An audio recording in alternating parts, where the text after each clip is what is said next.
This is a special announcement. We are heading to RSA conference in San Francisco for our 11th years of coverage, April 28, May 1st. And as always, we're bringing you keynotes, conversations with organizers, speakers, industry leaders, plus the latest insights from the world of cybersecurity.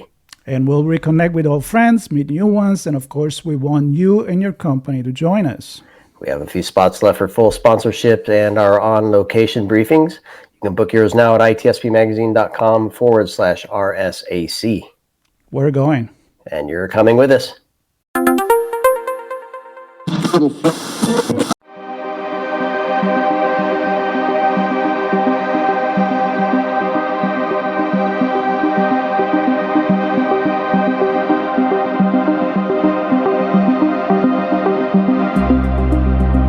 Welcome to the intersection of technology, cybersecurity, and society. Welcome to ITSP Magazine. You're listening to a new episode of Stories from Space podcast, where your host, Matthew Williams, examines the history of human spaceflight, the breakthroughs that revolutionized our understanding of the universe and our place in it, and the brave individuals who work tirelessly to advance the frontiers of our understanding. Knowledge is power, now more than ever.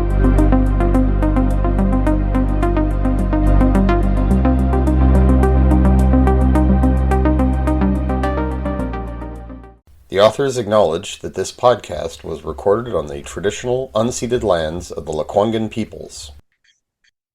Hello, and welcome back to Stories from Space.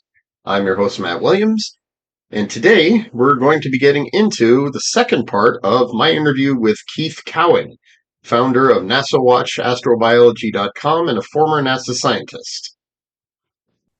Prior to Trump's inauguration and the current chaos that followed, I was wondering this myself, right? Could China make it to the moon ahead of NASA, which was big talk because of, the Artemis 2 has been delayed again. And I was still putting money down on NASA, thinking that, no, they're ahead of China in terms of what they need to finish developing in order to get there, even though the nature of the Artemis program seemed also very chaotic. Yes, now not so sure. In fact, the Lunar Gateway, originally, as part of Artemis, what they decided to do was they're going to launch that. SpaceX is going to launch that, the core elements. That was supposed to happen last year, and there's been a delay in that, and I'm assuming it's due to a delay in the development of the core elements. Yes. Okay. Yes. Well, not only that, but I think also there was I think they were pacing this based on when the other stuff needed to be ready. And if Orion was delayed, then why would you want to put that thing? Because things have a lifespan, and once it's up there, they got to operate it, and so on and so forth. I'll tell you, I've been on CGTN a lot. I mean, they don't pay me. I go on because they're interesting, and they never edit me, and all that. And they ask me these questions, and, they have a space program that's proceeding apace, very strategically, logically. If you look at, Chang'e 5 and 6, the landing stages, and you look at their ideas for lunar landers, I mean, just get into PowerPoint and enlarge by 110%, and you got the lander. So they're thinking very strategically. Each thing builds on the next. And now they just put something out the other day, further and further, they're naming the things and so forth. And they're proceeding as if this is going to happen, because it probably is. And this may be sort of I don't know if there's a Chinese parable equivalent, but of the rabbit and the hare, the tortoise and the hare, they're still at the pace that they were going at before we keep monkeying with our own. And so we could conceivably have gotten there sooner, but we keep changing our mind. And they're like, okay, well, we're going ahead. And I would not be at all surprised if we stumble and fumble and just give them the chance to do this. And I would say, all power to them, because as much as I'm a proud American and would love to see my country be the first to go back to the moon, it may well be that the future of use of space has to be broken open by, not the usual suspects, but new parties and new thinking and new alliances. And, I get asked, is there a space race? Yeah, but it used to be, it was America versus Russia. Okay, good. In this corner, America, in this corner, Russia, and somebody had to win. And now there are competitions. There is a space race, but there's also collaborations. There's people who collaborate on one mission but cooperate on another. They're different. Collaboration and cooperation are two different things, and they compete on others. So it's a multipolar, multifocal thing where people are at different stages of different capabilities all at the same time. And again, you've got 2 or 3 people with more money than some national space program budgets, able to just say, "Yeah, I'll throw X amount in there to make it happen." And so, again, like I said earlier, how things may turn out may surprise people, but China has the benefit of just not being distracted by politics. They have a clear focus. The budget's there. And, they see this as a matter of what great nations do, and they're going to do it. And there's no way we can stop them. And if we land before them, they'll just land after us and say, yeah, well, we did it too. And we did it for 10% of what it cost you. Or, oh, by the way, we're going to do it again tomorrow. You take 2 years between missions. Mm-hmm. I'm getting a bit of a deja vu moment here from watching For All Mankind. Oh yeah, absolutely. Yes. Just thinking, absolutely. Yes, the lovely little one-upmanship that was going on throughout the series, and yes, I mean, vintage space age kind of concerns there, and what if they came true? And yes, so one other question I have in terms of the Starship, in terms of its orbital refueling. I've had a hard time finding accurate information on how that's coming there, because I remember years back it was a bit of a contentious issue. Musk had said that they'll only need a few refueling runs there in order to get to the moon and take off again. But independent study was saying, no, they're going to need a lot more than that if they want to do the whole translunar injection and land on the surface and blast off again. And then at some point, my understanding had been, so they're going to send up tankers to rendezvous with the Starship in orbit and just transfer fuel aboard. But now they're planning on putting a depot up there that tankers will service so that the Starship can just dock with that and take fuel on. But the artist renderings, they looked exactly like 2 starships just coming together. Yeah. And I thought, yes. And I thought, so what do we know about this? Exactly how many times do you have to refuel a Starship to get out of Earth orbit? And yes, is this something that is going to be a cost overrun for NASA, given the fact that they've paid SpaceX to make the landing happen for them? Well, they claim that they've done the fuel transfer test. I don't know what that means. If they just had 2 tanks inside of a Starship and they pushed the button and I don't know. They say they've done it, but it's one thing to take 2 things like this and I'll add this to that. No, I mean, we're talking about vast amounts of fuel, cryogenic fuel between 2 spacecraft that have just docked or holding each other together in some sort of embrace or berthing or docking, and then doing it again and again and again. And do you have to modify anything to prevent the boil off and all these other things? And what world are we looking at? Are we looking at this in a world where there's no gateway? Are we looking at this in a world where the crew who's going to go to the moon fly up somehow their way? I assume they're not looking to put the stuff at an inclination of 51.6. Ideally, personally, I would have used the space station for this sort of thing, but that's that's another universe that we're not in. But then we're going to build a propellant depot out near the moon. Well, all right, so we're not going to build gateway. We're going to build a propellant depot. Is that just going to be a tank, or is there going to be a place to live up there? Is this just gateway 2.0 or 1.7? And then how many times do I have to fill this? And the reciprocal would be like I said, why don't they just build, since these starships are so cheap to build one that takes all the toys, all the everything, the life support, the tractors, the whatever, land that, and then have it just sit there and okay, good, it's there. Then he launched another one that's going to take the crew back and forth, and you only have to have enough for the 4 people inside, and it's the fueling would be different and so forth. And if the thing crashed, all right, well, I won't send the people to the moon with nothing to do. That's just me from having been on expeditions to the Arctic and the Himalayas, thinking just logistically speaking, right? But to answer your original question, I know there's a lot of doubt at NASA because even if you're looking at a 2028 landing, let's say nothing changes for some reason, how many flights does SpaceX need to do in advance of that before they have the ability to prove that they can do this? Do they actually have to launch the propellant depot and fill it up and then actually send a Starship out there and dock with it? Or do they have to show that capability in Earth orbit? How many flights do they have to do and what cadence to launch them before NASA says, okay, we're confident that you will have all the goodies up there so that we can go? And you're going to do this by, let's say, December 31st, 2028, or whatever the moon's phases are, or whatever. All right.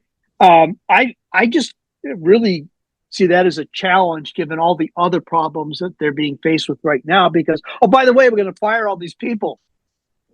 Yeah, forgot about that. Mm-hmm. So I have a lot of suspicion. Do I think it's impossible? No. Do I think it's possible? No, I don't either. I have a lot of doubts about. We have heaved complexity into this wherever possible. It comes from the fact that Mike Griffin designed Orion so heavy that it couldn't be launched in an Apollo style with a lander, and then he committed to this and that, and was the SLS the best way to do that? Well, I mean, the guys over at NASA Spaceflight would say, yeah, it was the Jupiter or whatever. Where did this come from? Well, it came from the Congress saying you're going to build your launcher, build out of shuttle parts. So it's like, okay, all right, we have now put as much complexity and whatnot in there, and on top of that, you're using shuttle engines. That's great, they're fine, but only NASA would spend a couple $1 billion to make those engines reusable and spend another $1 billion or $2 billion to make them disposable. Only NASA would do that. Mm-hmm. After they went through the whole J2 thing and qualified them and said, well, we are not going to use them. Mm-hmm. It's just they have thrown every possible bottleneck and limiting factor possible into this, and add in the funding difficulties and the hemming and hawing about moon or moon Mars or Mars then moon or moon. And oh, by the way, there was an asteroid retrieval in the middle of this too, if you'll recall. We were going to go get an asteroid. Yeah. I forgot about that. I don't know why, but then we weren't going to get it. We're going to get a boulder. Well, technically it's an asteroid, but okay. I mean, it's a pre-meteorite. Yeah. Mm-hmm. So if I understand what you're saying here, it's that, well, yeah, the mission architecture has evolved a lot since, 2005. I mean, that not really, in a good way. Not in a good way. Yeah. And yes, it's changed many times. Was there any point where you felt like, okay, this current architecture here sounds okay, sounds like good enough? Well, actually, I was sitting 20 or 30 feet away from Bush when he made at NASA headquarters when he made the speech. And okay, I was across the street 15, 20 years before when his father at Air and Space made another pitch. And so right off the bat, it's like, okay, and that fell flat.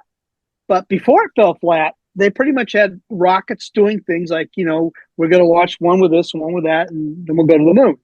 And the initial ideas that were coming forth from the SpaceX, the vision for space exploration, Sean O'Keefe and Craig Steidel and whatnot had let 1,000 flowers bloom, spiraled. They just came up with, let's have every idea out there. And they came up with these and they said, well, this is going to be a problem. That's going to be a problem. We haven't done this in a long time. So maybe, so there's a lot of realism in there. And they were baking it down to a couple of decisions. Then O'Keefe left. Bush 2 happened, in Iraq too, by the way. And Mike Griffin came in and did the proverbial pull the envelope out, drew a picture and says, we're going to do this. And, we ended up with a architecture that might have found a better solution, replaced with one that involved the Ares 1X, and immediately they found out that all their rockets would shake everything to pieces because Mike Griffin drew them on that, that envelope or napkin in a restaurant. and we lost time with that. And then we, launched that thing, and it was pointless. Then we had a launch escape system that he developed that was launched but was pointless. And so I mean, we had these, and we spent and then the J2 testing. So we had, again, all these false paths. I lost confidence in the ability to do this right pretty much when Mike Griffin said, we're just going to go with, the Ares 1X and the Ares 5 and all that. And he said, we'll make it work. And it quickly was not being made to work. And it was like, pay no attention to the man behind the curtain. And the doubts were happening. And I was getting this stuff like every day. And then finally, the Government Accountability Office and the Office of Inspector General came back and said, no, it ain't going to work. And by the time the Obama folks came in and wanted to get rid of it, we had wasted 4 years. And then the Obama folks peddled around for a while and then said, oh, we're going to do this. And then we wasted 4 more years. So every time you thought maybe they got a solution, they'd come back with, yeah, well, we're going to do this stupid thing. And then the Trump folks came in and said, we're going to dial it up. Okay. Well, did they change anything? No. The only place where you brought something new was with Nelson, when they finally decided that they're not going to get their lander and all this other stuff, and we need to bring in SpaceX and Blue Origin. That's the point at which I thought maybe this is the beginning, the elephant sticking its head under the tent, that maybe we'll see that the SpaceX, Blue Origin, and the other companies in between come up with things that they would peel back the gateway thing and say, you know what, we could just do this. We could build 5 or 10 of these spaceships, starships, blow them up, and still have money left over to do it all over again, as compared to the multi-billions you need for every single launch. So I started to feel a little more confident when that was happening, but here we are now where we're really facing a big, big decision. And the real question is, if you were to ask, what would be the biggest impact? Well, we might find a better way to do it. But when we canceled the shuttle, that was after it had some problems, but it'd flown for decades and it was time to move on to something else. We walked away from Apollo because we did it. Yay, we won. And we had Vietnam. But if you're going to walk away from the Artemis program, that's after the Ares thing failed. That's after the next iteration failed. And this is more or less the third attempt to do it. And it's saying NASA spent all this time and blood and treasure. They can't get it right. We're going to cancel it. Why am I going to think NASA is the place where all good ideas go to die? That's what's going to be the unfortunate comeuppance from this. I mean, we may still land on the moon, but it's like NASA's like lost its mojo. And I'm afraid of that. But on the other hand, I don't think the SLS white elephant circus can go on much longer, because we spend more time changing things on Earth than going with these things to other worlds. And that's very frustrating. Yes. And honestly, you mentioned a few things there. In fact, you wrote a book in 2004, I believe. Where Frank and I, yeah. Yeah. And yes. What can you tell us about the co-author, just quickly there? Well, Frank, we lost Frank a few years ago. He had, it was a long story. He had diabetes, and he was unconscious for a few days, and he was found in his apartment, and we got him back to health and so forth. But he was never the same after that. He had a couple of strokes and so forth. And all of us in the space community were able to figure a way to get his ashes on board a Falcon flight. So he is the first space journalist to be interred in space. And if he's listening now, I'm sure he's still giggling about that whole thing, because he was also Elon Musk's first employee in Washington when he ran the Washington office. Yeah. So, but Frank and I wrote that at a time when we broke the story. I mean, we're on the Washington Post the Washington Times, and put a book out about that. Went through a lot of the trials and tribulations of this, and it really was a pivot or a hinge in history, as Frank would like to say, because the Bush folks really were like, they'd call O'Keefe and Paul Pastrick and everybody else in the office, and they'd just sit there talking about it and say, what do we do? We just lost all those people in Colombia. Do we just retire everything and just not send people up anymore, or what do we do? And by the way, we're building the space station.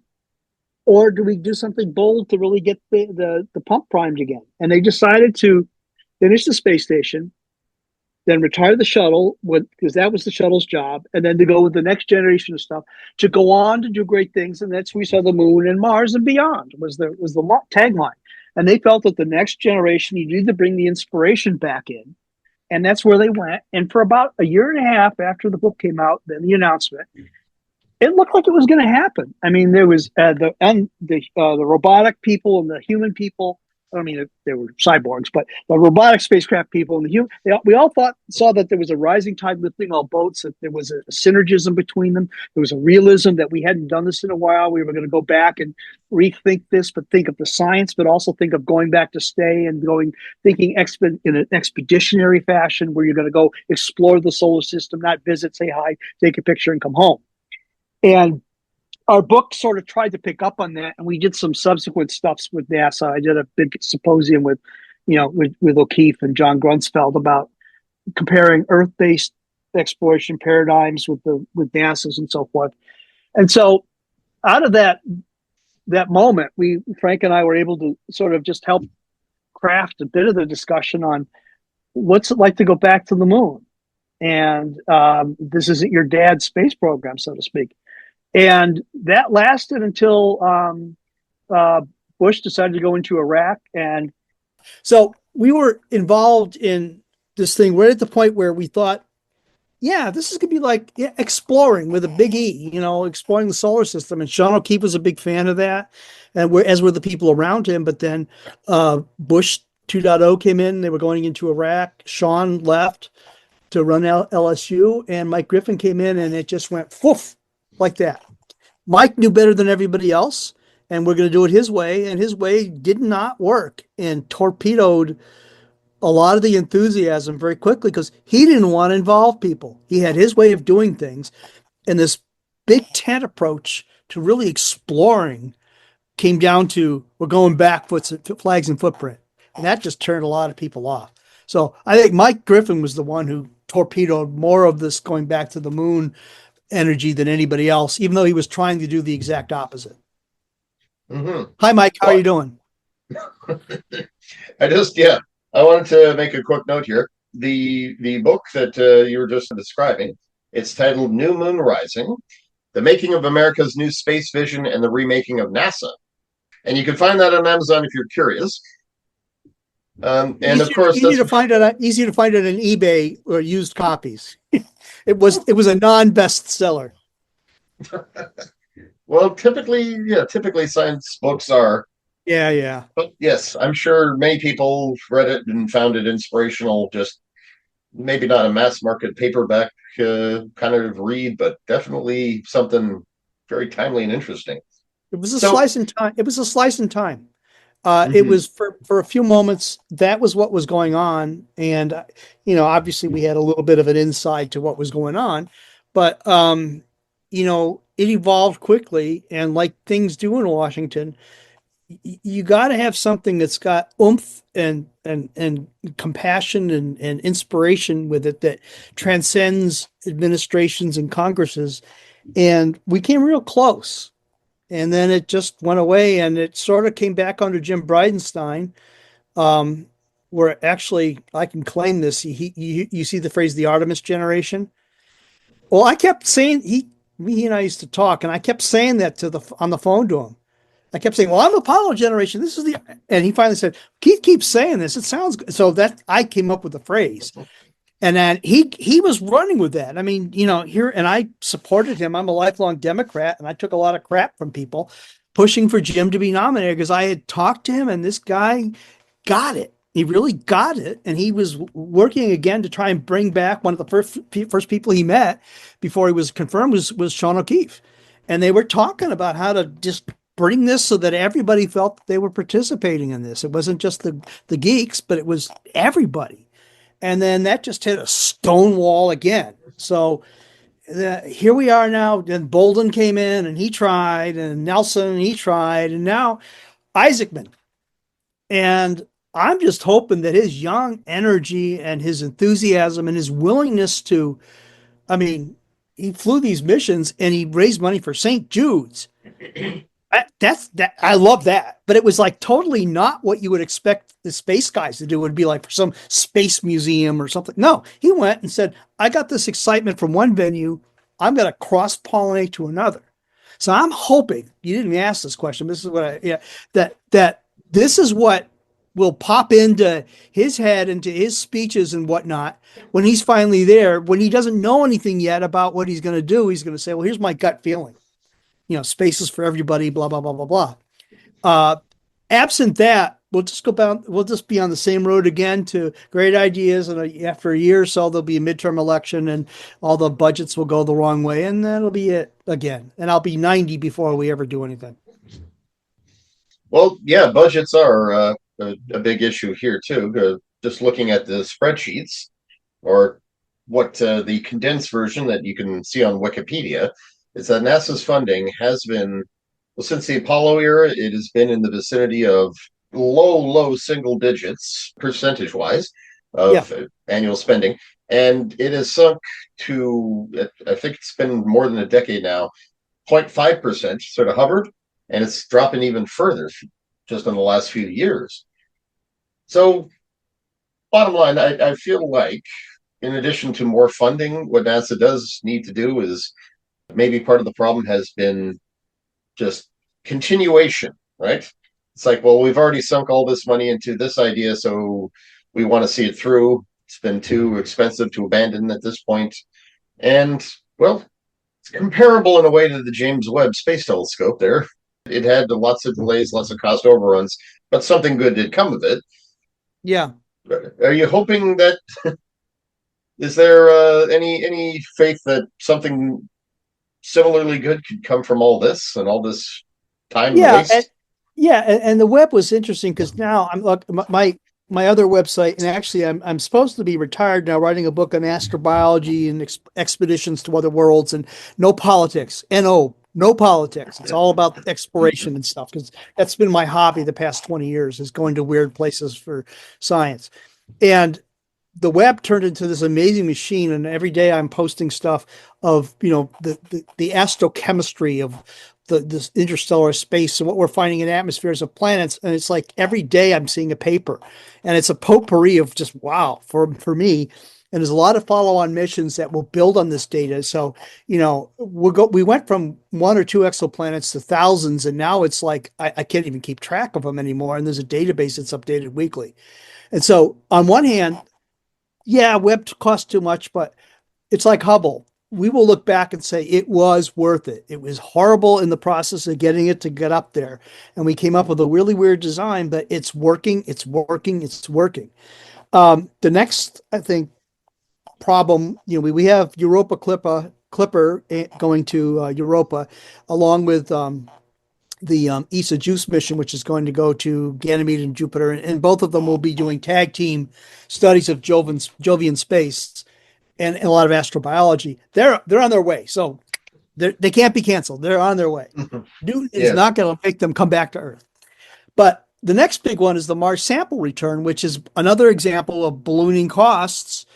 It's at the point now where they're talking about the samples that were going to come back in the mid 2030s, when we were looking to supposedly land people on the moon and on Mars. And the whole idea was you go get samples from Mars, you bring it back, we study it, we say, is there life there or not? And then you base your human exploration based on that. Well, at the pace they were going, the astronauts would be there to pick up the samples that would have to have been brought home for them to be there in the first place. It just was a total mismatch in priorities and scheduling.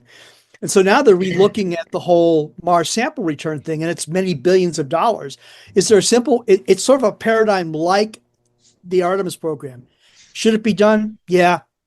I would do it differently. I would send multiple little probes there with all this amazing technology we have to get some of the answers, but they've decided to go bring rocks and bring them back. They're coming up with some simpler ways to do that. And if they can do that and shave billions off of that, then I have some hope that we finally found a way to say NASA does great things, but it doesn't have all the answers. And a lot of these companies were spawned by NASA people who said, I know how to do this. I can't do it here. I'm going to go start a company. and that there's answers in these companies, and that maybe Mars sample return is the place where we finally find a way to take whatever, a $7 billion program and make it a $2 billion program. All right. That's progress, believe it or not, making something cost billions fewer, but still billions. And that maybe that's where the future lies, because, if this thing goes and brings samples back and we see evidence that there is or was life on Mars, to me, I could die a happy man. That's the thing I want to see in my life, is that life happens somewhere else. That's all I want. I don't care what they look like, what unicellular antennas or whatever. And hopefully that will be, that some of the other things that we're talking about doing with small sats and so forth. But, it takes leadership to make some of those hard decisions, because he may, Isaacman may have to say, you know what, we're not going to do the Mars sample return the way we're going to do it at NASA. I'm canceling that. But we're going to do Mars sample return. And he may come up with scenarios where two companies do it. I mean, it's just cheaper with greater risk. I don't know. I mean, that's what I would advise him to do. And I would also advise him for ways to do some of the sample testing on Mars. Because you have capabilities now where there are laboratories the size of my iPhone. You literally put a sample in it, you plug it in, and it will sequence something. Now that's Earth life. You have to know what you're sequencing, but there are ways to start looking at the chemicals there. But it requires a change in thinking, where all the smarts may not be on Earth, that a droid can go do that. And the first mission to Mars may be one that orbits. It doesn't land. And you're controlling all those rovers down there. That, to me, I mean, I'd like to see people walking onto Mars, but it might be that I think the Planetary Society had that idea, that you have it in orbit with some communication satellites, and you have low latency telerobotics and whatnot, and you're just doing all that stuff in space with the droids on the ground. And as that progresses, you make your decisions based on whether you're going to bring people, and you already got a base in orbit. But that runs against the paradigm with NASA, where land on Mars, footprints on Mars. And you got to have somebody who's going to make a decision that we're going to break with these traditions. And I'm hoping that, Isaacman either is the guy or is going to hire the people to do it. Well, I join you in that. Hopefully some good can come of all this. Yeah. And in fact, yes, what I'd really like to do, we're unfortunately short on time here. Yes, I'd like to invite you back whenever possible to talk on the subject of astrobiology, because as my listeners have been apprised, or they may probably already know, astrobiology.com, that's you, and you have an extensive background in that. It's what you're classically trained in, as I understand. You're a biologist by background. That's what the diplomas say. That's what my parents thought I was going to school for. Yeah. Mm-hmm. Yes. Yeah, it's funny how life works out, huh? Yeah. Today we definitely focused on politics and history thereof. But yeah, I really want to make time for just that, and your travels, your work in the high Arctic or Antarctica too. No, I've only been to two. I've only been to two of the three poles. I've almost been to the North Pole and Devon Island. I spent a month at Everest Base Camp, which is, people say, is another pole. I've yet to go to Antarctica. That's on my. I got to figure a way to get Mrs. NASA Watch to let me go down there. Oh, okay. Yeah, I'm about to tackle a story on that. It's apparently there's an island that's been selected as a perfect analog training environment for Mars, and possibly the moon as well. And yeah, my mind was going to that as you were talking about your experience and where you'd been. Well, hopefully we can get into all that. Well, I'm writing a book on that, so you'll just give me a chance to exercise my brain on that, and maybe give a few pointers. Oh, yeah. The book is a pile of paper right now. Okay. Yeah, and so quick question, if you can answer this. When this book comes out, is there a title that we should be looking for, or is it work in progress? I'm a little leery of giving it away because I don't want somebody else to write it, but right. Imagine you're going to Starfleet Academy, and you're all right, we're going to go to a Way Team 101 class. I don't know if I have books in the future, but what's going to be on the iPad tablet that you're reading, or your pad, I guess they technically call it, with Mike Okuda's little gremlins on there, no cudograms. What are you? What's the syllabus going to look like for the class to teach you how to go on your first away team mission? What do you do? What tools do you use? And what can you do today that prepares you for that? And could you do an away team in your backyard? There's a guy in Sweden who's collecting micrometeorites on the roofs of buildings and he's got an amazing collection of these things. And he's just going on the roof of a building with certain collection mechanisms that anybody can do. And my thought is that you write this book so that anybody anywhere can realize that this isn't something that's just a dream anymore. That if you can read the book and you can pick up some of these things and run with them with the internet, is a Star Trek future possible where you hear people with a million different accents and, ethnicities and so forth, where it's, as I like to say, it takes a planet to explore the universe. And what's the book that you would like, the Boy Scout manual / Whole Earth catalog / travel guide / biology book / field manual that you would want to have to do that? That's sort of where it's going. I don't want to give the title away because, like I said, and if somebody else writes it, all power to them. I'll reference it because I also want to reference all the good works that other people have done. It's just isn't good just to be Keith says. I want it to be a compendium of things, and it'll have an online component. And I'll give this away. It will eventually morph and merge with astrobiology.com. So it'll live on that way because I'm not going to be doing this forever. And hopefully it'll just sit there as a body of work that somebody can just take and run with and continue with. My thing to leave behind. That's quite a plan, and I'm already excited for it. In fact, I'm going to look for it. Just let me know. You'll get a review. You will get a review copy. Yes. Okay. Yes. Does that mean I have to write a review? No, it's just like Keith says. Okay, must finish book to. Yeah. Yeah.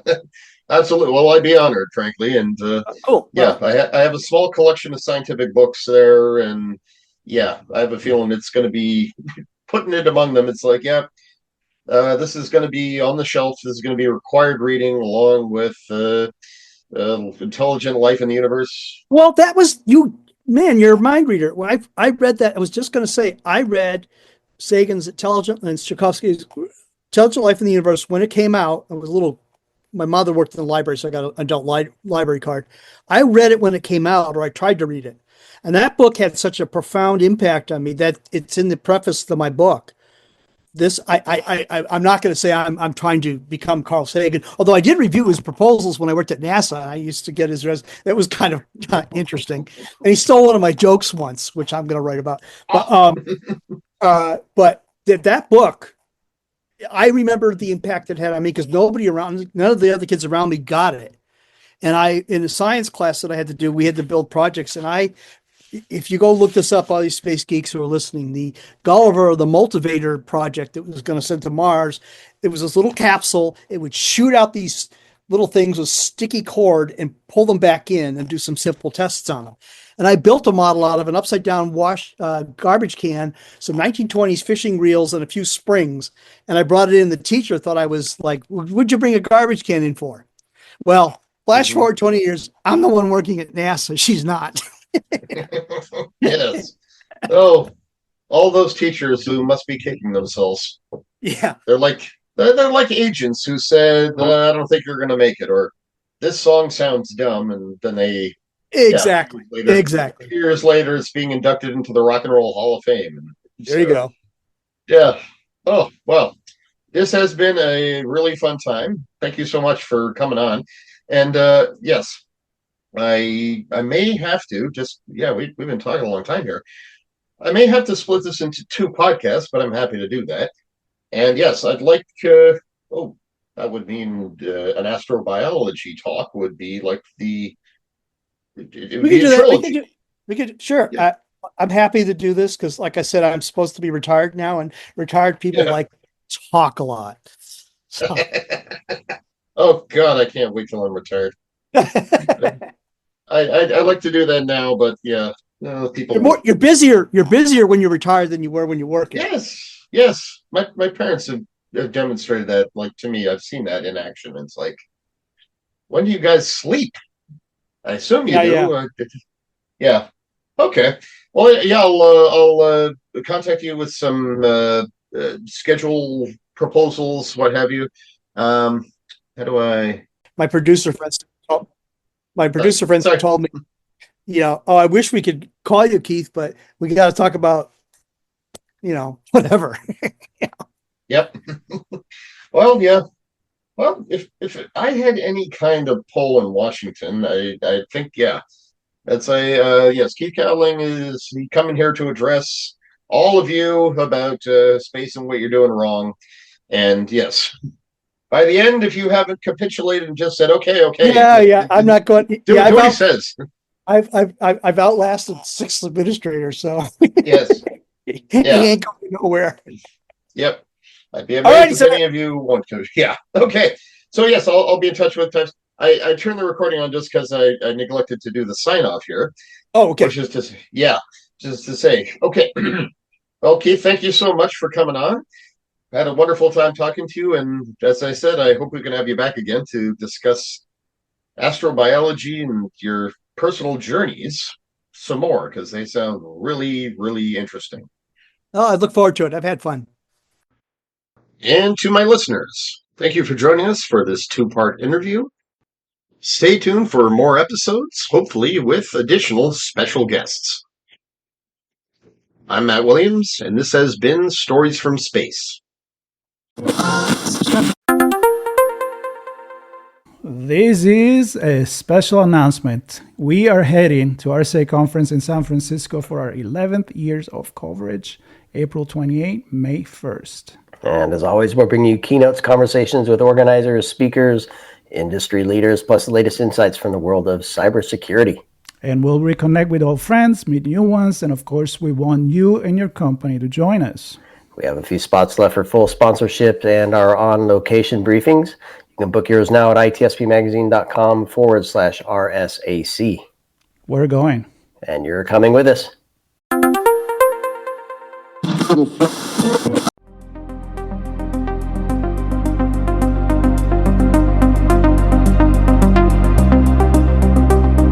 We hope you enjoyed this episode of Stories from Space podcast with Matthew Williams. If you learned something new and this podcast made you think, then share itspmagazine.com with your friends, family, and colleagues. If you represent a company and wish to associate your brand with our conversations, sponsor one or more of our podcast channels. We hope you will come back for more stories and follow us on our journey. You can always find us at the intersection of technology, cybersecurity, and society.